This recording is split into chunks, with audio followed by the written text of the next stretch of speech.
Okay, so na tayo sa syntax ng C.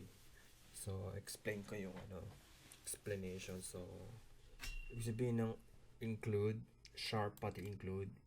I-include mo yung library ng standard. Itong library na to. So, standard library IO. So, standard library.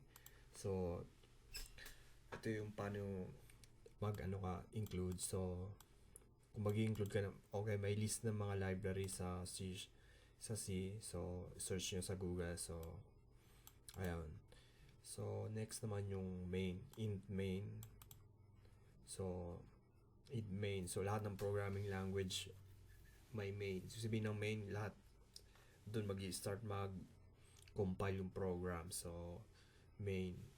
So, yung printf para i-print sa command line. So, ito yung gagamitin natin function para ma-print natin yung hello world. Ito naman return 0. Kapag 0 ang ni-return sa main, ibig sabihin walang error.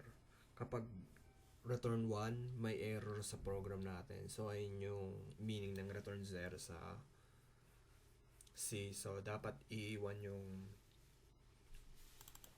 yung return 0 sa dito kasi pag wala yan, hindi malalaman ng main natin na may error tayo. So, kapag 0, walang error. Kapag 1, may error sa program natin. So, ayun.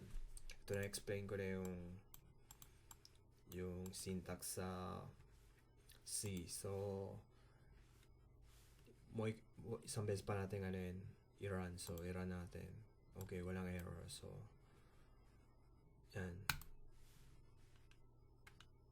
Okay, so doon na tayo sa next tutorial natin.